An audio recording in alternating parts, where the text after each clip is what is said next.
Hello from the Center for Livable Cities in Singapore, and a warm welcome to the third episode in our CLC webinar series, Cities Adapting to a Disrupted World. I'm your host, Dinesh Naidu. We are delighted that over 2,300 people from 65 countries registered for this webinar. So good morning to our friends in Africa, Europe, and the Middle East. Good afternoon to our neighbors here in Asia. And good evening to our dear colleagues in Australia and across the Pacific. Perhaps most of all to our audiences in the Americas. Thank you for joining us in the middle of the night. Our distinguished speaker today is Professor Michael Batty, and he will be sharing his thoughts on our topic, Modeling a New Normal, Social Distancing's Impact on Land Use. For the first time in our series, we are trialing simultaneous interpretation, and we are pleased to offer that today in Mandarin. In the controls toolbar on your Zoom, please click on the interpretation tab and select Chinese for simultaneous interpretation of this webinar.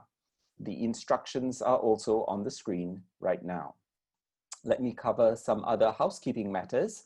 Rest assured that all audience cameras and microphones are disabled throughout this webinar.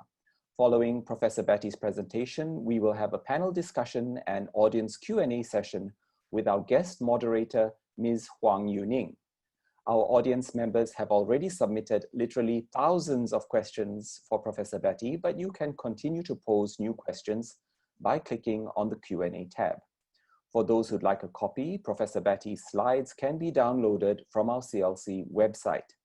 This webinar is being live streamed on CLC's Facebook page, and we'll upload a recording of it on our CLC YouTube channel, where you can find over 500 other videos of CLC's webinars, lectures, interviews, and other content. I'm very glad to now welcome and introduce today's speaker, Professor Michael Batty, who is speaking to us from London. He is among the world's foremost experts in a field of study called the science of cities. Indeed, Professor Batty is a pioneer who helped establish this field. He has worked on computer models of cities since the 1970s and has published several books on the topic, including The New Science of Cities and Inventing Future Cities. Professor Batty is the Bartlett Professor of Planning at UCL and chair of their Center for Advanced Spatial Analysis. He has received multiple awards for his research and publications, and is also a fellow of the British Academy and the Royal Society. Professor Batty was supposed to join us as a CLC visiting fellow in April and to speak at our World City Summit this July, but of course these plans have been disrupted by COVID-19. So we are very pleased to have this opportunity to host him and to learn from him today.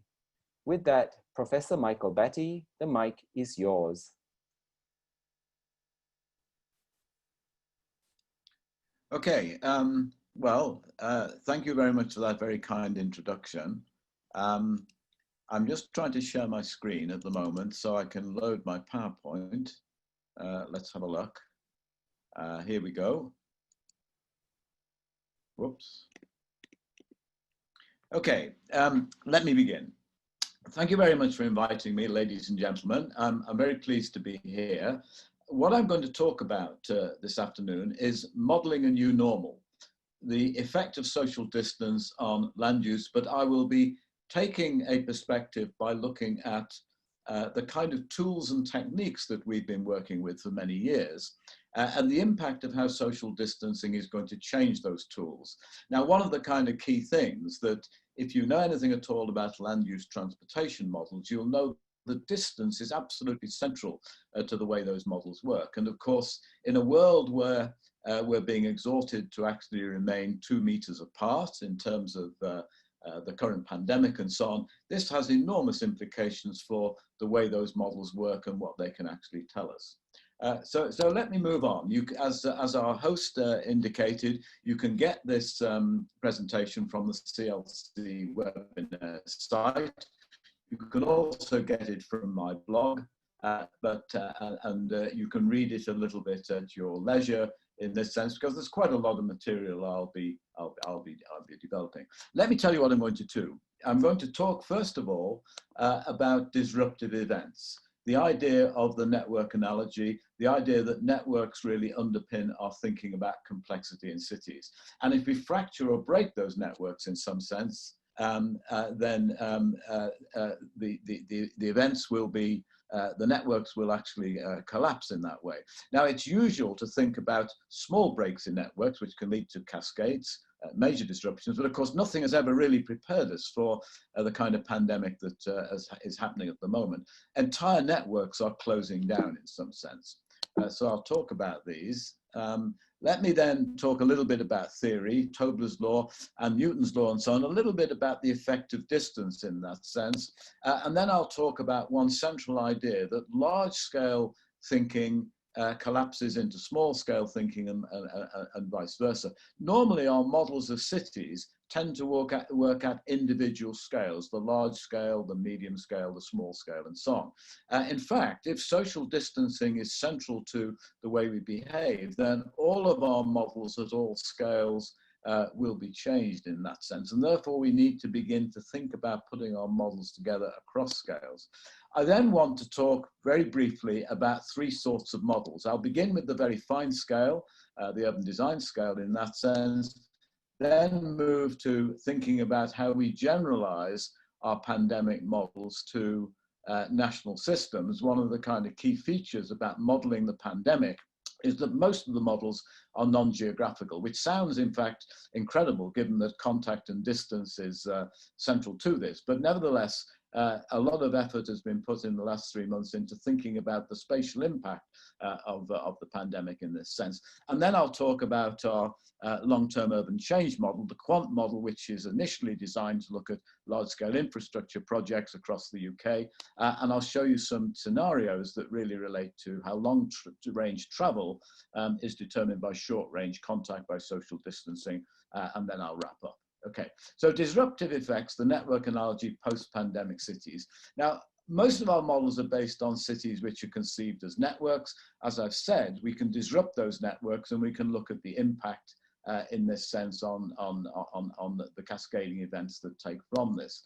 But nothing could have prepared us for the sort of events that have occurred over the last 3 or 4 months in that sense. In the UK, for example, the lockdown has led to a drop in employment. About 80% of people are no longer working in their place of work. They're working from home or they're not working. 20% of our workers are classed as essential workers in that sense, beginning to change a little bit as the lockdown is released at the present time. But nevertheless, very large numbers of people are still working from home. There's been a decline of 20% in GDP just in April alone, which is unprecedented.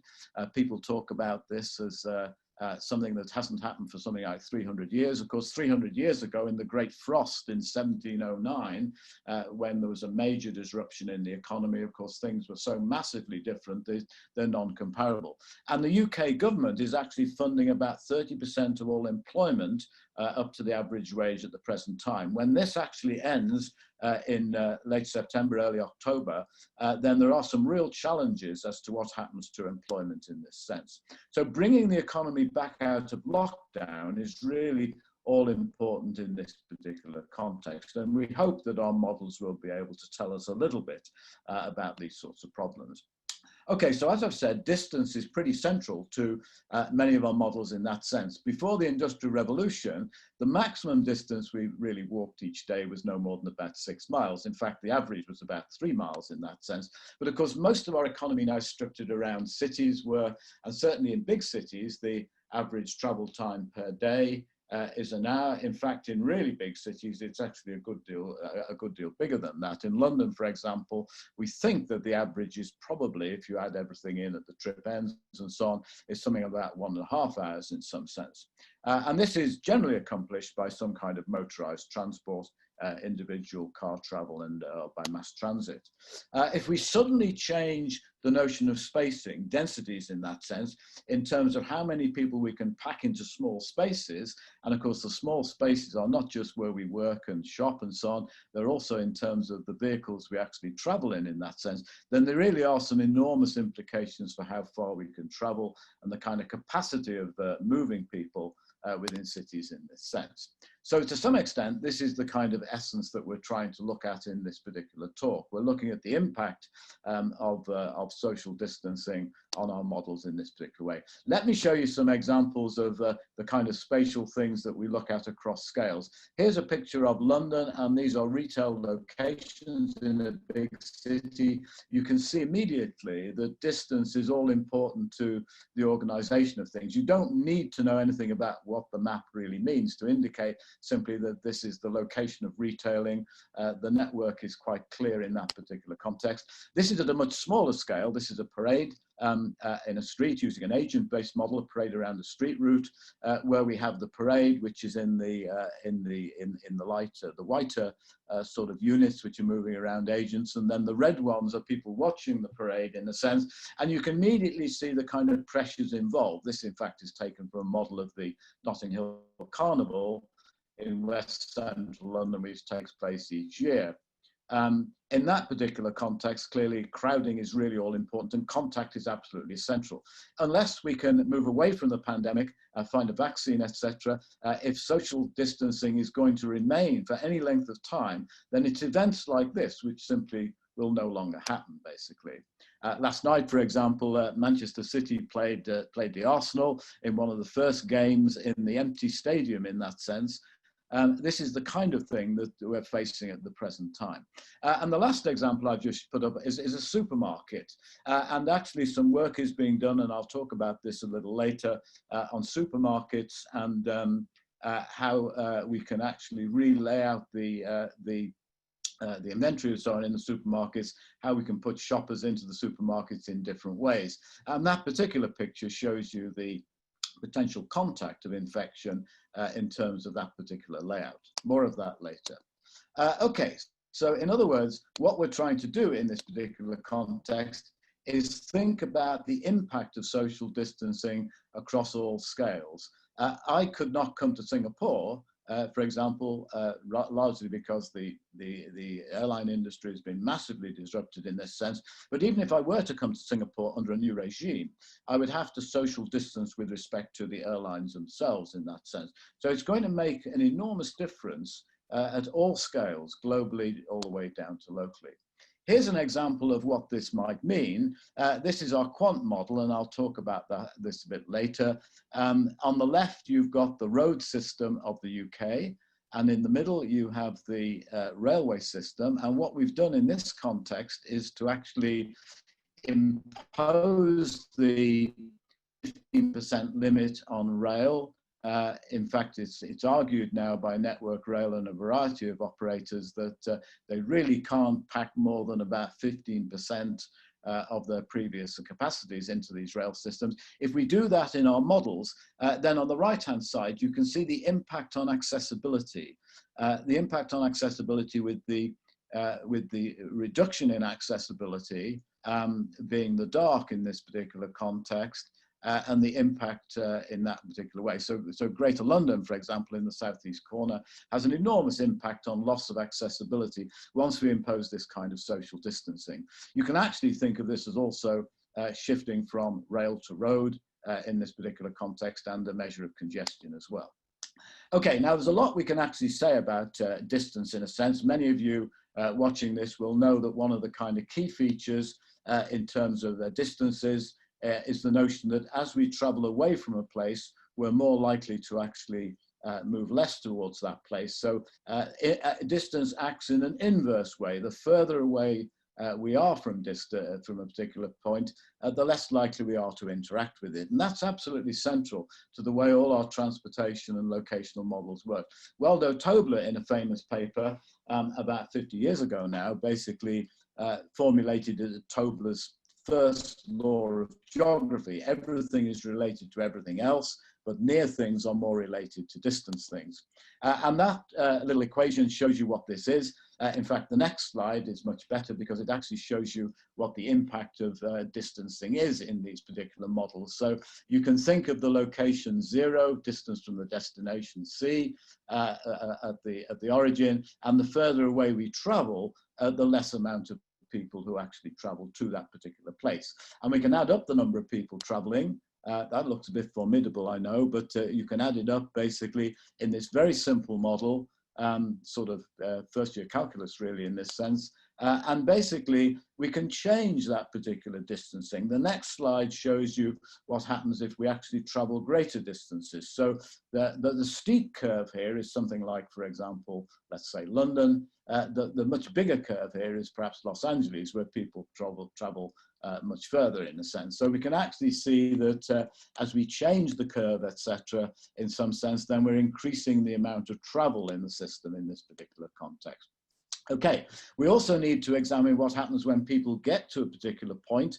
Everybody can't exist on a point, you exist in an area basically, and we can modify our models to actually look at the interactions. If 25 people move to a particular point, a location, and then we square that, so we have 25 pairs of interactions, that's 625 basically, 625 people, and you can actually see the power of interaction in terms of density. This is density. So all of this is going to be changed by imposing some kind of notion about whether it's 1 meter apart or 2 meter apart in terms of the infection. I should say at this point that we know so little about the infection in terms of the way it spreads, basically in that context. It's remarkable how little we know in this particular context, and therefore we're still in a situation of enormous uncertainty about what these distance effects will ultimately be.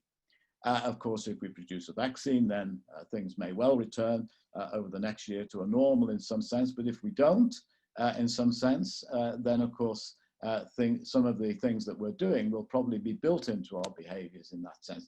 Now, let me race on. I'm very conscious of time here, and let me quickly go on. What essentially all of this is leading to is the notion that we can predict infections based on social distancing, or we can predict contact based on social distancing within these models. We have to do some fancy manipulations to actually make the models work in this particular context. But the key issue too is the notion that when we think about these problems, we really probably need to think about how these different scales collide in some sense, the very large scale and the very small scale, because at the very small scale, capacity limits are all important, and they have an impact, as I showed you in the map of the UK a moment ago, in terms of the very large scale. If we impose capacities on travel, basically, it'll have an impact not only at the small scale, of course, but indeed at the large scale in terms of the way we actually travel in this context. Okay, let me move to examples to give you some sense of all of this. And this is to be a little bit more relaxed because many of these examples will be visual in this context. We'll look at the very fine scale, the scale of the national system, basically, and then very long-term change in terms of our quant model. The first example we'll look at, we'll go back to the supermarket and figure out social distancing in supermarkets. Then we'll look at the spatial pandemic model that's being built in the UK. I'll show you an example in Devon, just give you a hint of this. And then finally, we'll look at our relatively well-established quant model for England, Scotland and Wales, which really is designed to look at major infrastructure projects and to see how the movement involved in that is making a difference in terms of social distancing. Okay, a couple of slides then on our supermarket model in this particular context. You can see that on the left-hand side, we have an individual, a red agent, if you like, who's infected. And of course, the point is that when you get a bunch of people entering a supermarket, some might be infected, most will probably not be infected in some sense, given this pandemic. And the way they move within the market may well lead to differences in virus transmission, etc., differences in infection. And what we can actually see is that large numbers of people, as the number of people entering the supermarket increases, then the probability of infection increases. Clearly, that's a kind of queuing issue in that sense.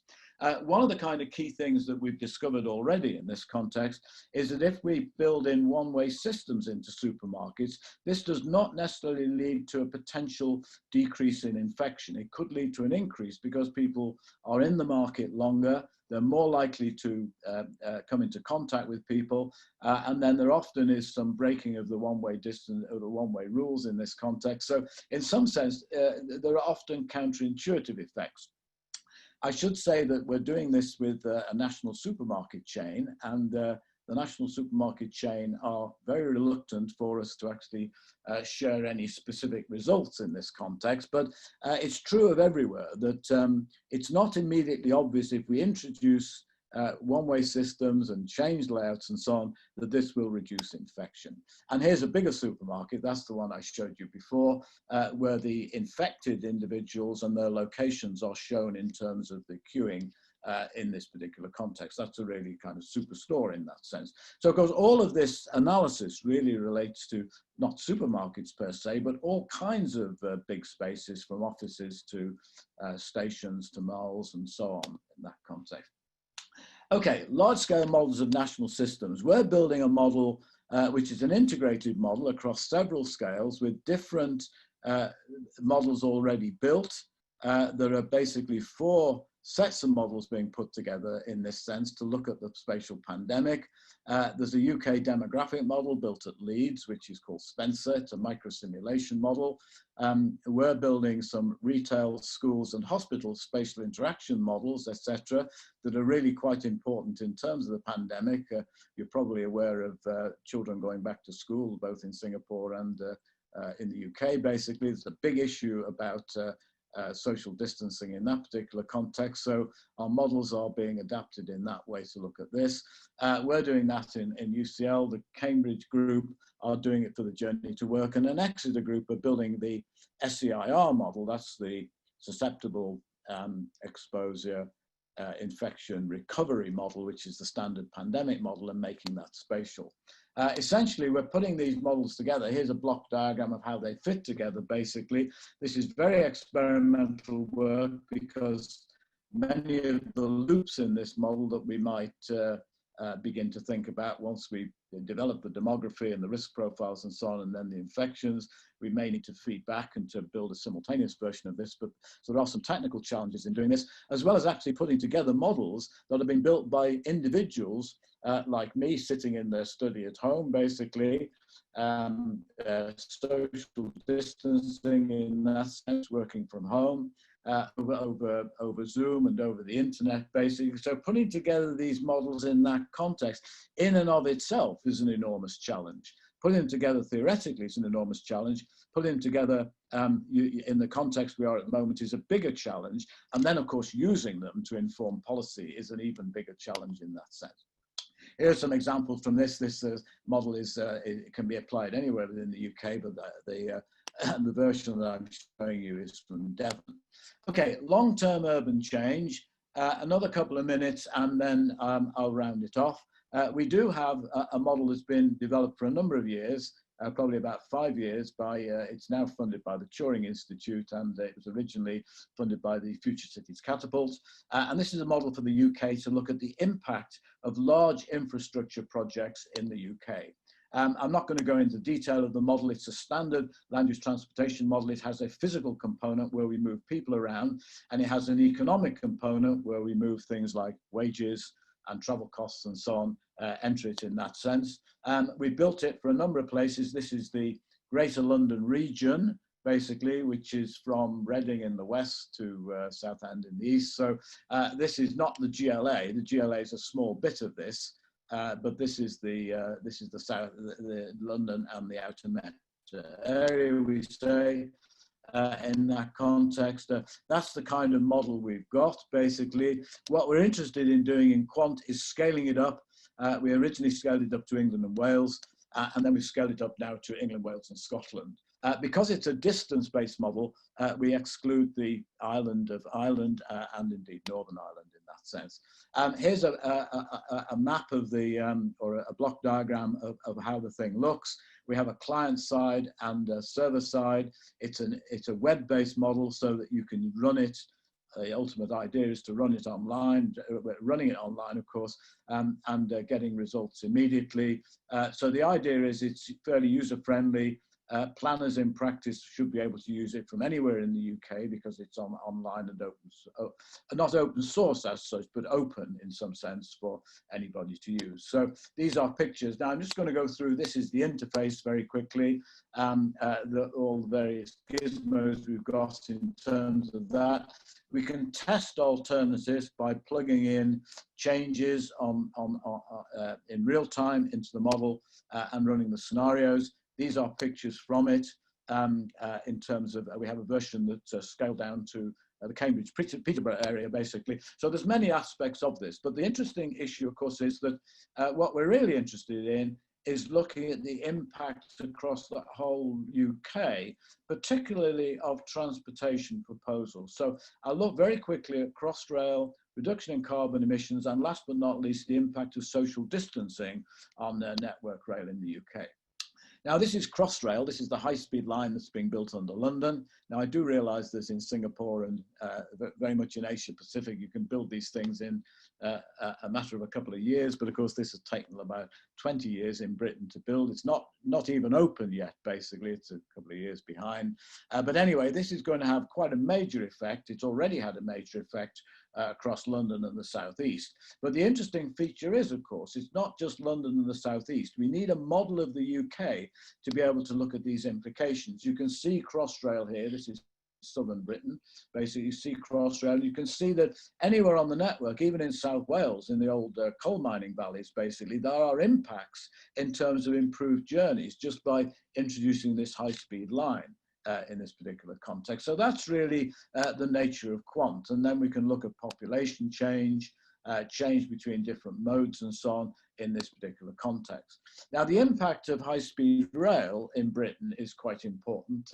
Here we have a simple example of introducing high-speed rail onto all our railway lines, not just the Manchester, Liverpool, the London, Manchester, Leeds kind of version of the high speed 2, but on all our lines. And this looks at the carbon emissions, because if we had high speed rail on all our lines, you would have a big switch in modal choice to railway from road. This would reduce carbon emissions. So you can see that the reduction in carbon emissions, which is the light colours here, yellow colours, are really quite substantial across the nation, were we to build a high-speed railway everywhere, basically. Now, that's not ever likely to happen, but nevertheless, it gives you an idea of the scenarios in that sense.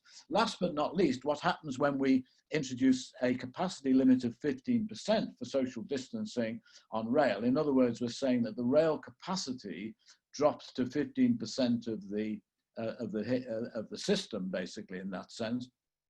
We've shown an impact here of what that means, that essentially, because this is a competitively modal model, it'll switch people from rail to road, basically. We'll get essentially gridlock, basically. So that could be a map of gridlock to some extent in that sense. It's a map really of congestion or gridlock that takes place if we actually impose that issue on our models. So this has given you a sense of what we're able to do with our existing models in that way. That we have lots of other models, of course, where we can begin to do the same, but there are some real challenges in a sense. So let me just finish by looking at 4 points. We need to modify our models to embrace locational patterns at every scale. We can't explain the global without the local, and in that sense, the pandemic has really, brought that to the fore. We need to add many new attributes to our models in some senses. This is something which is a long-standing issue. We need to look at how electronic networks support physical networks. If the pandemic hadn't happened, I may well have given a talk like this to you, talking about electronic networks as well as physical networks in cities, because they have a real impact that we find very difficult to actually figure out. And last but not least, the whole question of distance and geometry in these models needs to be reworked on the basis of these extreme events, which test us in terms of testing us as to how relevant our models are in this particular context. So thank you. I'll finish at that particular point and hand back to our host. I should just introduce a plug basically for a couple of books that our host introduced, Inventing Future Cities and the New Science of Cities, you can actually see that they've been translated into Chinese. Now, I know everybody in Singapore speaks English anyway, but I thought I would just finish at that point. Thank you. Thank you, Professor Batty. When I first got an advanced glimpse of your slides, the graphs with the mathematical formulas looked very intimidating, but you explained it so clearly. It was very interesting to learn about Tobler's law. Everything is related to everything else, but near things are more related than distant things. Let me now welcome and introduce our guest moderator, Ms. Hwang Yu-Ning. She is the Chief Planner and Deputy CEO of the Urban Redevelopment Authority, which is Singapore's land use planning and conservation authority. Yu-Ning is a global governing trustee with ULI, the Urban Land Institute. In Singapore, she is co-chair of the ULI Women's Leadership Initiative, a National Council Executive Committee member, and a scientific advisory committee member for the research project Natural Capital Singapore. Yu-Ning has been a great supporter of our center's work, and we are very glad to have her with us today. With that, Yu-Ning, the mic is yours. Thanks, Dinesh. Thank you, Professor Batty. That was a very intriguing presentation on the integration of models at different scales, which helped to provide insights into the cascading effects and what the impact of breaks in the network will bring to us. Well, I'd like to first thank the audience for submitting so many questions. We literally had more than 1,000 questions. So apologies in advance if we can't get to all the questions. But let's just take a quick look at the earlier poll results.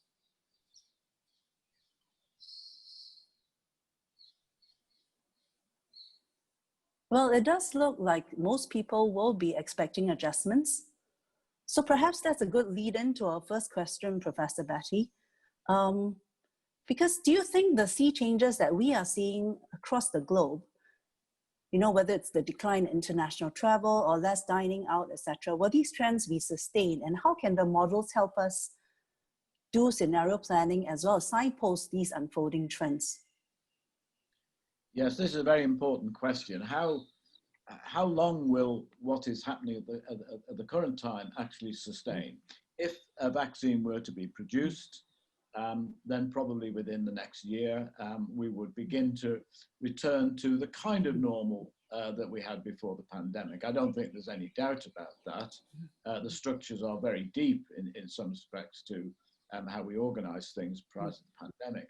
If, for example, this were to persist in some sense, and there are many different types of persistence here, we could talk about some kind of distancing for a long time. It depends on, to a large extent, on how far we begin to understand the virus and whether or not we can actually mitigate it in some sense. Already this week, for example, certain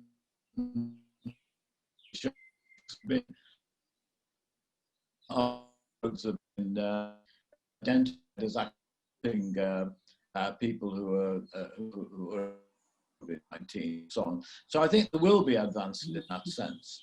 Of course, the issue, which is often talked about,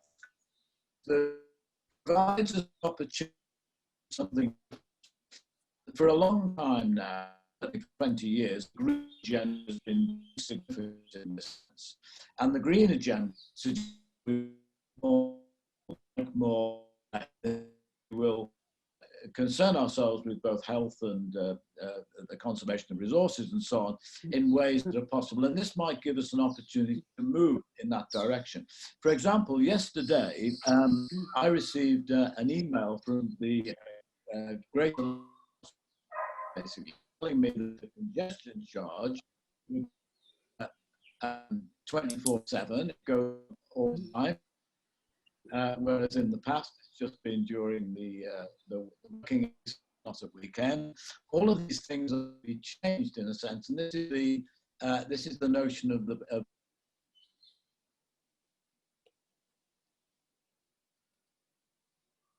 not thought about before or not possible before. So that's a very important issue, how long it will go on. In terms of, I mentioned that this talk has been about models in terms of how we might be able to adapt them, but it's early days in this particular context, but in some senses we need to think a bit more about all these issues as to how we might build our models. We may need entirely new sorts of models, basically, given these events. And that's testing us in terms of thinking about how appropriate our theories and models are already in that sense. So I'll stop at that point. Okay, thanks, Professor Batty. I guess that leads into one of the live Q&A questions about validating the model. You know, what are the challenges behind trying to validate some of these models? And how could we go about that? Well, yeah, there's two issues here. One is the validation of these models in general, and increasingly we found them hard to validate.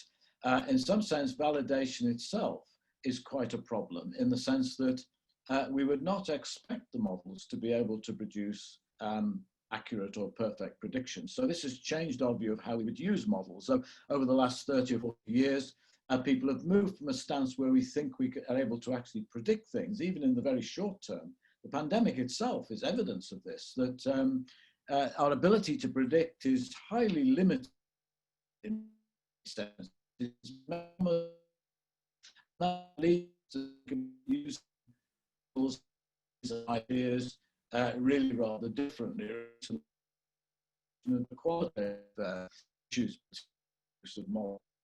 The other issue, of course, is in terms of the pandemic, and we know about it, we're not really in a position to develop any sense. When we're all locked down, basically, it's kind of it might be problematic and it affected people. Senses, how do we begin to look at the impact of who gets infected in that particular context? There's an awful lot of almost inevitable missing data if, for example, people can infect others, basically, and there can be really no symptoms at that particular point. So there are these issues to do with validating the changes to our models that might take account of social distancing. There's issues of that sort which are very problematic, and the more general issue about whether or not we can ever really validate our models, and that we ought to move to a different way of thinking about how we should use them. Now, this does not mean we throw away our models. I mean, the important thing in that sense.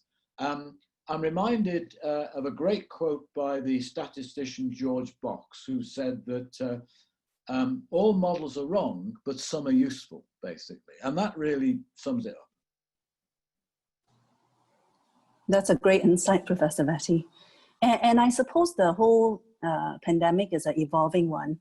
So we do need to take pragmatic, balanced approach based on whatever's the latest medical advice. So for example, I guess in Singapore, our Ministry of Health has explained that the risk of COVID-19 in relation to public transit, the transmission risk is considered low because the commuting is transit, whereas your example of UK, the rail transit transportation, those are longer length kind of travels. So some of you may have also come across the recent article in The Atlantic, which also point to the recent studies in, I think, Paris and Austria, which shows that there hasn't been any clusters that were found traceable to riding transit. So I guess a lot of the info is evolving, and pragmatic steps like wearing masks, trying to maintain the cleanliness of the system, and also personal and social responsibility, like not traveling when you're unwell, and also keeping hands clean, etc., are just practical measures for the time being. I guess the best way is that if some of the crowding can be ultimately reduced through a more sustained change in the way we work. For example, if more of us are working from home and are able to, or if there's staggered hours. That leads me to a question on office space. I think a lot of people are curious, how do we go about modeling the potential impact on demand on office space? Because that a lot of people feel could be a major change that's unfolding. So maybe Professor Batty, you can talk us through, how would you go about modeling this kind of new normal in terms of office space demand? Okay, let me try and answer that one about office space. That in some senses, one of the things that we don't know very much about is how offices are occupied during the working day. I know when in 9/11, when the World Trade Centers were destroyed, they indicated there were about 10,000 people actually working in those buildings. It turned out that on the day, only 3,000 people were working in those buildings. I talked recently to somebody from PricewaterhouseCoopers who said that normally their offices in the UK are occupied about 50% of the time. At the moment, they're occupied about 20% of the time with key workers, basically, and so on. And in some senses, it's interesting to, in this sense, it may give us a sense of looking at the occupancy, the existing occupancy of offices in this particular context. The other problem, of course, I think, is that many of the offices in big city centres are sort of prestige locations where face-to-face contact is important in some sense. In this particular context, it may be that those offices have that kind of value. That I often wander around the City of London looking at offices, and we actually live in the City of London, and in fact it surprises me that there are something like 500,000 people work here in the square mile, and it never really looks like that, basically. So I think we need a rethink about what offices are for in that sense. Now, of course, in general terms, if people do begin to work at home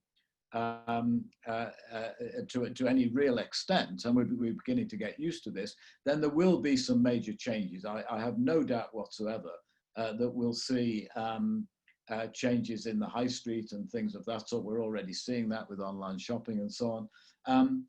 So I think that the picture is very confused in terms of what will happen to office space. I think in the really big world cities, not an awful lot will change because the capital that's invested in these things, in some sense, is it's almost surplus capital to some extent in that context. It may have a bigger impact, I think, outside of the main city cores in this particular context. So again, some very interesting questions, which are very highly unpredictable, basically, in that sense. Well, it's very exciting times, especially for modeling, trying to model some of these phenomena. We have a question from the audience. I thought it's quite fascinating about, do you think that for highly populated countries like India, real working model has to consider the way huge crowds outside the mall in queue are also in a way factored in? I'm sorry, Yu-Ning, could you repeat that again? Do you see it on the screen, Professor Batty? Oh, yes. The question is displayed on the screen.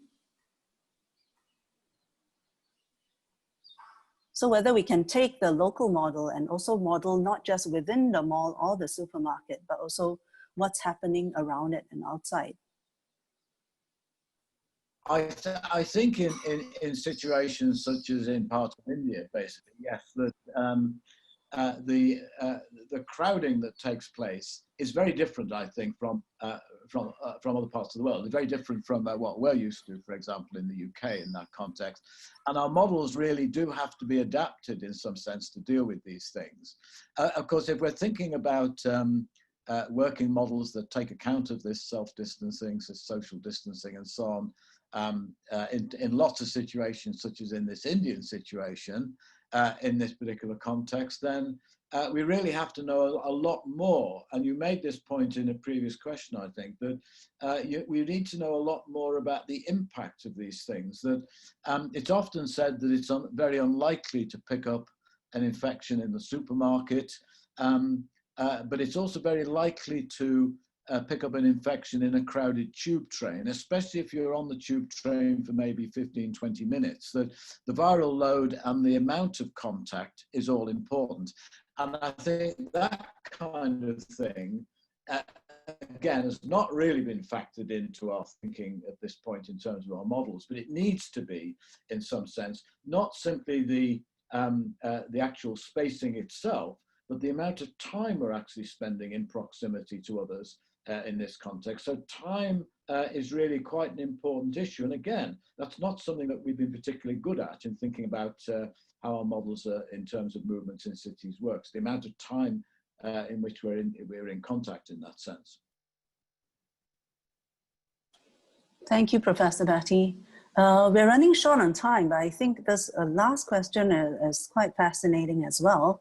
How can qualitative issues be introduced into these models?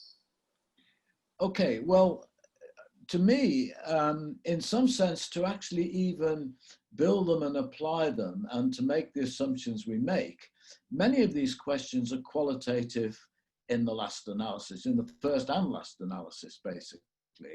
The fact that we introduce certain assumptions into our models, the fact that we introduce certain functions. You remember the slide I showed of the inverse distance effect, basically, where I had these little formulas, basically. A lot of that is assumption, basically. We can test it to a limited extent, but a lot is based on assumptions. A lot of our models are based on assumptions. They may be good assumptions, they may be plausible, but they're often very difficult to test in that sense. And therefore, to adopt them at all is a kind of qualitative decision. Now, of course, having said that, let's assume that the models exist as they are. How we use them is also a highly qualitative thing. If, for example, our models are no longer able to predict what we thought they used to be able, or they might have been able to predict in a sense, because we've learned about how difficult prediction is, how impossible it is, then we've got to use them in different ways to inform the future. We still need to think about a more sustainable world, more sustainable cities and so on, cities which increase our quality of life. And to do all of these things, we still need to think very much about how we plan for this particular context, and how we plan requires informed thinking about the future. So I like to think of the use of models in this context as being very much part of this qualitative discussion about what the future should be like in that sense. In other words, we can't predict it, but we need to use various tools to actually explore it in some sense, to actually explore the implications of our plans in this context. So the idea of the model being based on the what if kind of conditionals, you know, what if something happened, is really all important to their use. And of course, it's not just one model, it's many models, there might be many different models or similar models trying to do the same thing, etc., all with different sort of qualitative issues pertaining to, you know, how we use them and how we define them in this particular context.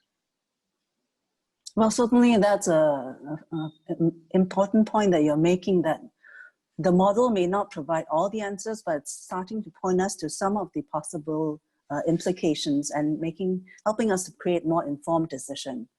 I think that's all the time we have, Professor, but any thoughts to end off with? Well, in some senses, the fact that we use models is simply to hang our theories and our ideas on them, in that sense. That there are many people who suggest that the sort of models that I've been talking about are really not very useful. They're not predictable, they don't produce perfect predictions or any predictions in that sense. So there are different approaches. So I do believe that in the notion of many different models, perhaps of the same problem, one of the things that we've not done much for very obvious reasons, it's difficult and it takes a long time, it's hard to do this, is to build more than one model of the same situation, to have several different models. It's not a new idea. It was talked about years ago in terms of econometric modeling, basically, for national economies. And national economies often have a basket of models. Weather forecasting use different models, which are counter modeling in some sense. So I think this notion of using more than one model is all important in a sense. It kind of hedges our bets, but at the same time, it introduces the fact that we are uncertain about the future in some sense. Well, that's a great point to end off on. And I want to end off with a great quote from Professor Batty, that the future is unknown. There can be little doubt, but the fact that it's in our hands to invent, it is something that we need to take on to heart. So back to you, Dinesh. Thank you very much. Thank you, Professor Batty. Thank you very much, Professor Batty and Yu-Ning, for a great discussion that really helped to shed light on some of the practical applications, implications, and complications associated with these models. I really liked the quote, "All models are wrong, but some are useful." Apologies to for some of the audio problems that we faced earlier. We disabled Professor Batty's video for a while to try to mitigate that problem. Well, we are almost at the end of our webinar. Our next webinar will be on the 2nd of July in 2 weeks on technology in times of crisis. How can AI and IoT help cities? Referring here, of course, to artificial intelligence and the Internet of Things. Our distinguished speaker is Mr. Koh Keng Hua. He's the chairman of Envision Digital International. And some of you may recall he's the former managing director of Singapore's Economic Development Board and former CEO of JTC Corporation and the National Computer Board. Please register to attend using the QR code or the link. Finally, a warm thank you to you, our audience, for your interest and participation. We hope you find these webinars useful. Before you leave, please use the QR code or link to fill in our feedback form. Do tell us what works and how we can do better. Until our next webinar in 2 weeks on the 2nd of July, goodbye and stay healthy.